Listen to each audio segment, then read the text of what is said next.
29 বছর বয়সের প্রফেসর হয়ে কিনা আমি একটা 17 বছর মেয়েকে বিয়ে করব, যে সম্পর্কে আমার ভাতিজি হয়। ওহ গড, আন্টি, তুমি সজ্ঞানে আছো তো? বিয়ের আসরে দাঁড়িয়ে নূরজাহান চৌধুরীর দিকে তাকিয়ে ক্ষোভ আর বিস্মিত কণ্ঠে বলে ওঠে বারিশ। নূরজাহান চৌধুরী বিচলিত হলো না একটুও। আন্টি না, দাদিমা বলো, আজ থেকে আমি তোমার দাদি শাশুড়ি।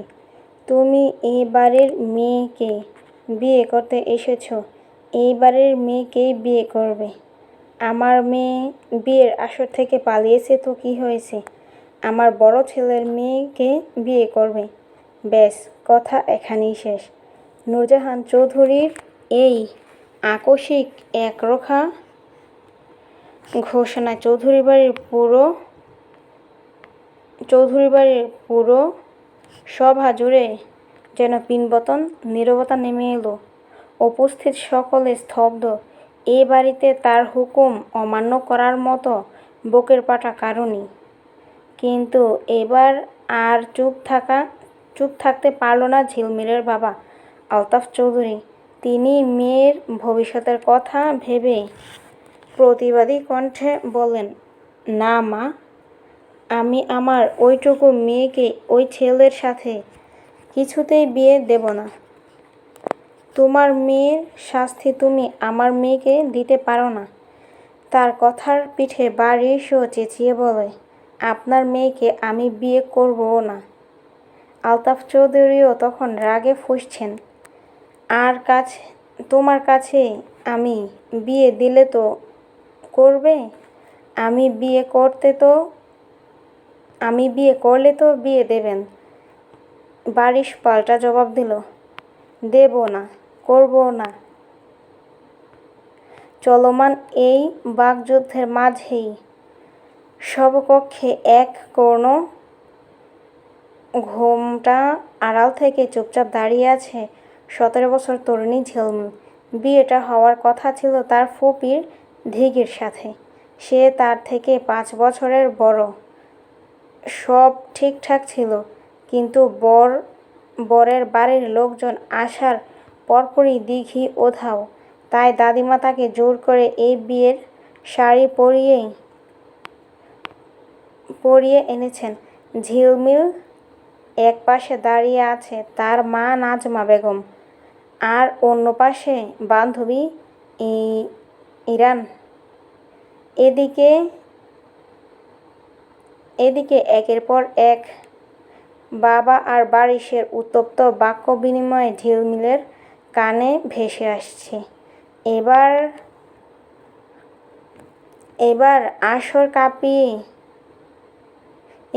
আসর কাঁপিয়ে ভেঙে আসলো নূরজাহান চৌধুরীর হুঙ্কার, আলতাফ, তুমি যদি আর একটা শব্দ করিস, তবে তোর মেয়ে আর বউসহ তোকে এই বাড়ি থেকে এক্ষুনি ঘাড় ধাক্কা দিয়ে বের করে দেব। মায়ের এমন ভয়ঙ্কর ধমক শুনে থমকে গেলেন বড় ছেলে আলতাফ চৌধুরী। অপমান আর অসহায়ত্ব তার মাথা নিচু হয়ে গেল। নূরজাহান চৌধুরী নাতি ঝিলমিলের দিকে এগিয়ে গেলেন। তার মাথায় হাত রেখে নরম কিন্তু আদেশসূচক কণ্ঠে বললেন, জাহান, তুই তো দাদিমার মুখে কথা রাখতে পারবি না? ঝিলমিল মাথা নিচু করে আছে। দাদিমার মুখে আদরের নাতনি সে। দাদিমার খুব আদরের নাতনি সে। দাদিমা নিজের নামের সাথে মিলিয়ে তার নাম রেখেছেন জাহানারা চৌধুরী ঝিলমিল। তার দাদিমা দাদা ভাই জাহান বলে ডাকে। এখন দাদিমা ডাকে জাহান বলে। সে দাদিমার দিকে তাকিয়ে মুখ তুলে তাকিয়ে অত্যন্ত মিনমিন শান্ত আওয়াজে জবাব দিল, তুমি যা বলবে আমি তাতেই রাজি দাদিমা। তোমার কথার উপর আমার কোনো কথা নেই। মেয়ের মুখে এই কথা শুনে আলতাফ এবং নাজমা বেগম আকাশ থেকে পড়লেন। দুজনেই চমকে অবাক হয়ে মেয়ের দিকে তাকিয়ে রইল। যে মেয়েকে সারাদিন একটা কথা বলে শোনানো যায় না, সে আজ দাদির এক কথায় রাজি। নিজের জীবনের এত বড় সিদ্ধান্ত সহজে রাজি হয়ে গেল কিভাবে? পুরো বাড়ির মানুষ যখন ঝিলমিলের এই আকস্মিক বিস্মিত কিংপতন বিমূঢ় হয়ে গেল। ঝিলমিলের দিক একদৃষ্টিতে তাকিয়ে থেকে বারিশ নূরজাহান চৌধুরীর উদ্দেশ্যে বলল, আন্টি প্লিজ বোঝার চেষ্টা করো। আকাশের ভাতিজি হিসাবে আমিও ওকে নিজের ভাতিজি মতোই দেখি। আর ও আমার থেকে বয়সে অনেক ছোট। আমি কোনো অবুঝ বাচ্চাকে ফিডার মুখে দেওয়ার দায়িত্ব নিতে এখানে আসিনি। আমার পক্ষে এই বিয়ে করা কোনোভাবেই সম্ভব না। হ্যাঁ মা, বারিশ আর ঝিলমিল কিভাবে? কি ওদের মতো তো কোনো ম্যাচুরিটিই নেই। বন্ধুর পক্ষ নিয়ে মায়ের দিক তাকিয়ে কিছুটা বিরোধিতা করে আকাশ বলে উঠল, সে নূরজাহান চৌধুরীর ছোট ছেলে।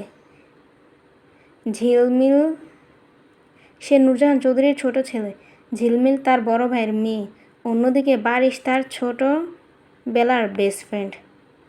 ছেলের এমন অযৌক্তিক মন্তব্য মুহূর্তে জ্বলে উঠলেন নূরজাহান চৌধুরী। নিজের ছোট ছেলের দিকে তাকিয়ে কঠিন দৃষ্টিতে তাকিয়ে বললেন, আমাকে নিয়ম শেখাতে এসো না আকাশ। বারিশের সঙ্গে ঝিলমিলের বংশের কোনো রক্তের সম্পর্ক নেই। আর আমি বারিশের বাবা এবং ভাইয়ের সাথে কথা বলেছি, তাদের কোনো আপত্তি নেই।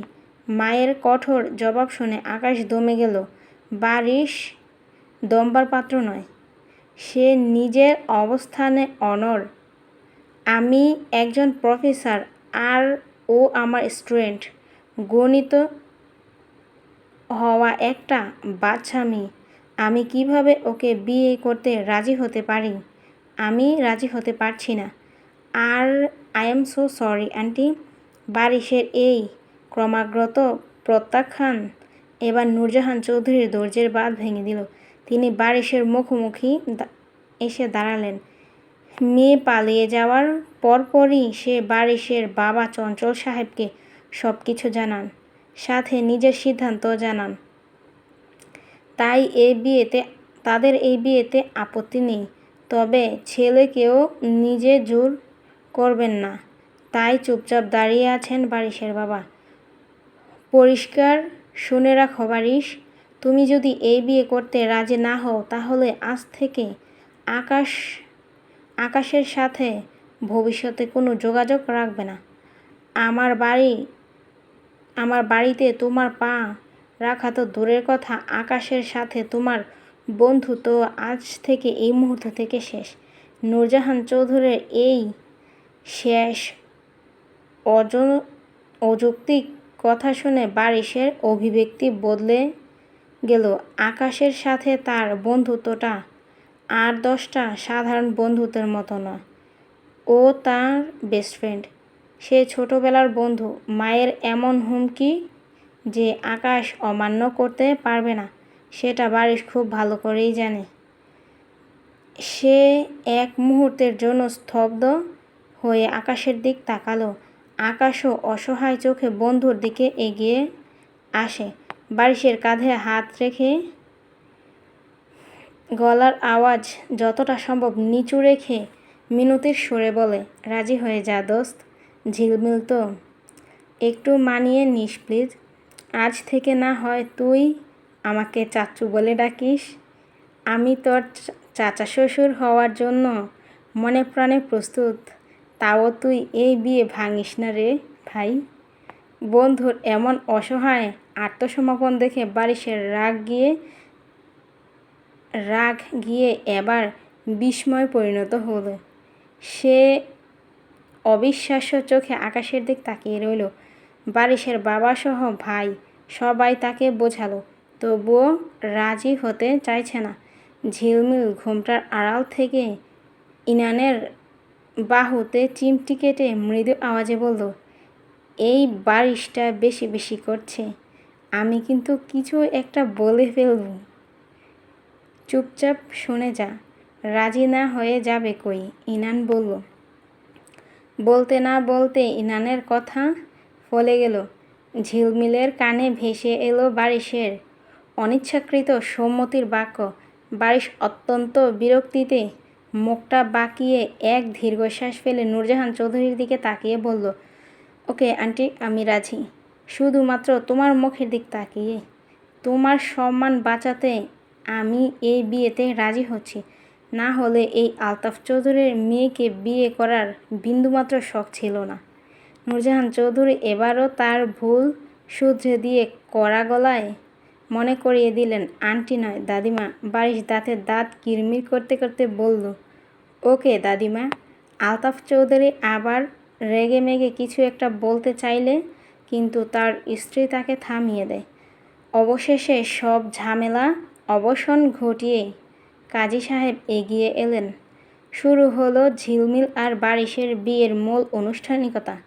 ঝিলমিলের হাত দুটো এবার কাঁপতে লাগলো। এক অজানা ভবিষ্যৎ আর এক বুক জড়তা নিয়ে সে কম্পিত হাতে রেজিস্টার পেপারে সাইন করলেন, যে সাইনের মাধ্যমে বারিশ নামের সাথে জড়িয়ে গেল তার নিজের নাম। কাজী সাহেব পড়ানো সব নিয়মকানুন মেনে নিয়ে একরাশ দীর্ঘশ্বাস চেপে রেখে অত্যন্ত কাঁপা গলায় কবুলও বলে ফেলল। বিয়ের সব নিয়ম শেষ হতে না হতেই এবার বিদায়ের পালা। নূরজাহান চৌধুরী এগিয়ে এসে ঝিলমিলের ডান হাতটা টেনে নিয়ে বারিশের শক্ত হাতের ওপর রাখল।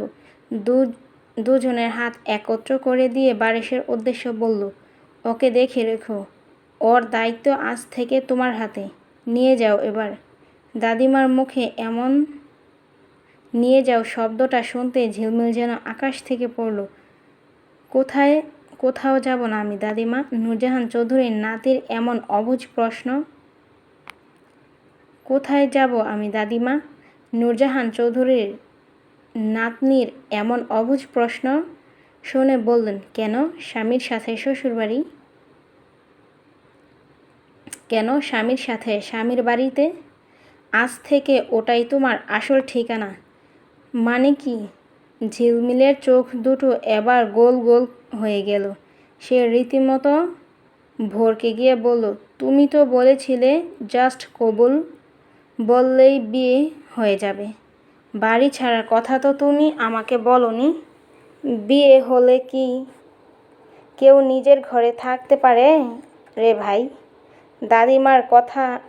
দাদিমার কথায় ঝিলমিল আহাম্মক বনে গেল। হ্যাঁ, তার এই বিয়েতে সম্পূর্ণ মত ছিল, কিন্তু এত কিছু তো ভাবেনি। সে না চাইতো। ধীরে ধীরে মাথা উঁচু করে তাকালো পাশে দাঁড়িয়ে থাকা বারিশের দিকে। লোকটাকে দেখার জন্য মাথাটা একটু বেশি উঁচু করতে হলো তাকে, কারণ সে উঁচু জুতা পরলেও বারিশের কাঁধ অবধি পৌঁছাতে পারেনি। বিয়ের শেরওয়ানিতে বারিশকে গ্রিক মূর্তির মতো সুদৃঢ় আর ভয়ঙ্কর সুন্দর লাগছিল। তাই তার সিল্কি চুলগুলো মাঝখানে সিঁথি হয়ে দুপাশে ছড়িয়ে ছিটিয়ে আছে। কিন্তু পাশে দাঁড়িয়ে পুরুষটির দীর্ঘদেহী পেশিবহুল চওড়া কাঁধ এবং ধারালো চোয়াল গম্ভীর বারিশের পাশে নিজেকে বড্ড অসহায় মনে হলো ঝিলমিলের। বিশেষ করে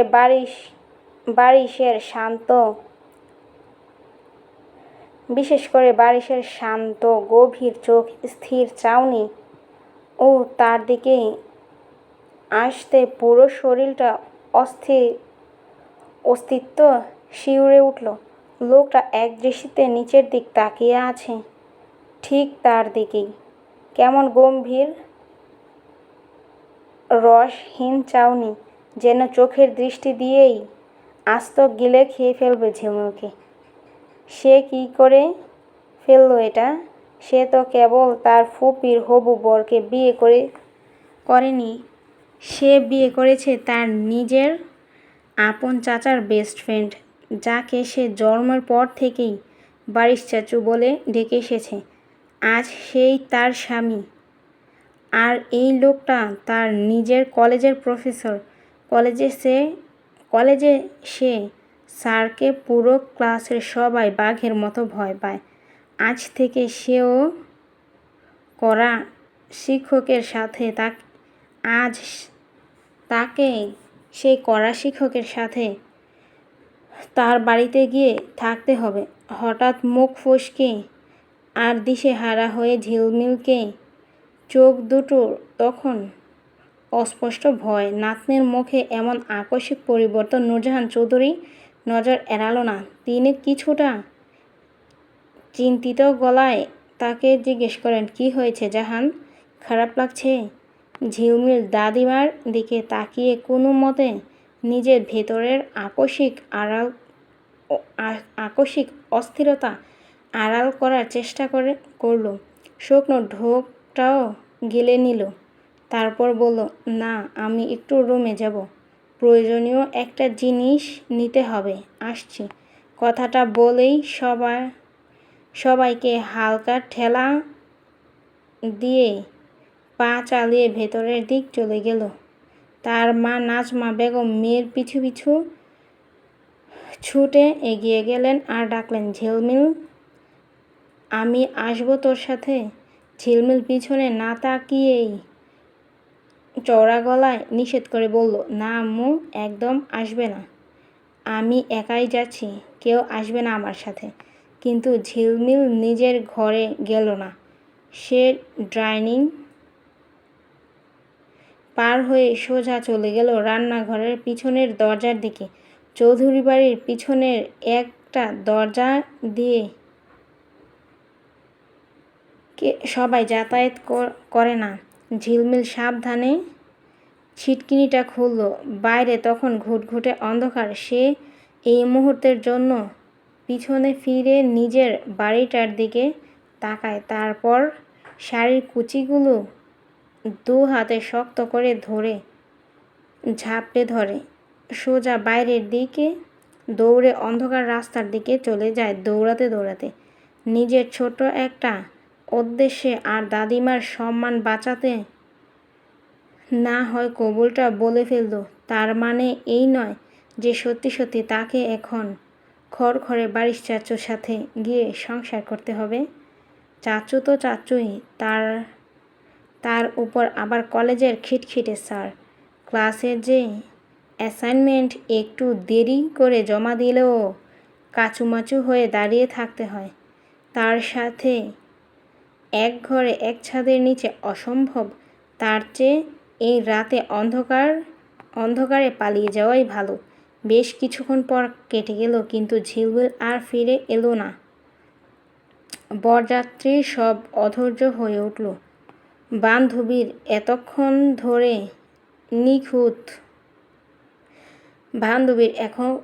ধরে নিখোঁজ থাকা দেখে ইনানের মনে একটা খটকা লাগলো। সে স্থির থাকতে না পেরে দ্রুত পায়ে ঝিলমিলের ঘরের দিকে চলে গেল। কিন্তু রুমে পা রাখতেই চোখ দুটো চড়ক গাছ। পুরো ঘর ফাঁকা, কোথাও কেউ নেই। ইরান এক মুহূর্তেও দেরি না করে হন্তদন্ত হয়ে দৌড়ে ড্রয়িং রুমে ফিরে এসে হাঁপাতে হাঁপাতে বলল, দাদিমা, সর্বনাশ হয়ে গেছে। ঝিলমিল রুমের কোথাও নেই। ব্যাস, চৌধুরী বাড়িতে যেন বজ্রপাত হলো। বাড়ির চাকর-বাকর থেকে শুরু করে সবাইকে চারদিকে খোঁজাখুঁজি শুরু করে দিচ্ছে। ছাদ, বারান্দা, ওয়াশরুম, সব জায়গায় খোঁজা শেষ, কিন্তু ঝিলমিলের কোনো হদিশ মিলছে না। হঠাৎ রান্নাঘরের দিক থেকে একজন জানালার পিছনে দরজা খোলা দেখে সব কিছু গিয়ে হঠাৎ রান্নাঘরের দিকে থেকে একজন জানালো পেছনের দরজা খোলা। সবাই ছুটে গিয়ে দেখল বাইরের অন্ধকার রাস্তায় পড়ে আছে ঝিলমিলের মাথার খোঁপার কিছু জুঁই ফুল। দাদিমা নূরজাহান চৌধুরী সোফায় ধপ করে বসে পড়লেন। আলতাফ চৌধুরী আর নাজমা বেগম নিজেদের কপালের চাপড়ে বলতে লাগলেন, ফুপুর পথ ধরে 17 বছরের নাতনিকে ঝিলমিল আজ এই বিয়ের আসর থেকে পালিয়েছে। মাঝখানে দাঁড়িয়ে থাকা বারিশ চেহারাটা সত্যিই তখন দেখার মতো। তার চোখ মুখ রাগে অপমানে বিস্ময়ে লাল হয়ে গেল। উপস্থিত বরযাত্রী আর আত্মীয় স্বজনরা ফিসফিস করছে তখন। উপস্থিত বরযাত্রী ও আত্মীয় স্বজনদের তখন ফিসফিসানি তুঙ্গে। চৌধুরী বাড়ির মেয়ে যে এভাবে একের পর এক বরকে কাঁচকলা দেখিয়ে পালাবে তা কেউ কল্পনাও করতে পারেনি। এই বিয়ের আসরে একই দিনে একই জনে দুইজন মেয়ে বারিশের সাথে এই কাউন্ট করল। একজন প্রফেসর হিসাবে তার আত্মসম্মানে এর চেয়ে বড় আঘাত কী বা হতে পারে।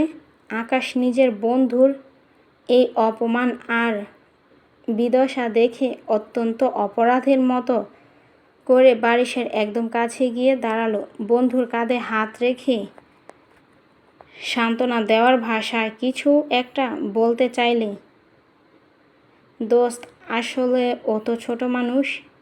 কিন্তু আকাশের কথা শেষ করতে দিল না বারিশ। সে ঝটকা মেরে আকাশের হাতটা নিজের কাঁধ থেকে সরিয়ে দিয়ে পুরো ড্রয়িং রুম কাঁপিয়ে চিৎকার করে উঠল, হোয়াট এ ব্লাডি জোক! যাকে বিয়ে করতে এলাম সে পালালো, যাকে বিয়ে করলাম সেও পালালো। আগে জানলে এই বালের বিয়ে করতে আসতাম না। গায়ের শেরওয়ানির বোতামগুলো ছিঁড়তে ছিঁড়তে হন করে বেরিয়ে গেল নিজের গাড়ির দিকে। গাড়িতে বসে ড্রাইভিং সিটে বসলো। ইঞ্জিন স্টার্ট দিয়ে আকাশ দৌড়ে এসে জানালার পাশে দাঁড়িয়ে আতঙ্কিত গলায় ডাকলো, বারিশ, কোথায় যাচ্ছিস তুই? বারিশ গাড়ির জানালায় নামায়। চোখ দুটো তার আগুনের মতো জ্বলজ্বল করছে, চোয়াল শক্ত। দোয়া কর তোর ভাতিজি যেন আমার হাতে ধরা না পড়ে। আজ ওর কপালে কি আছে আমি নিজেও জানি না।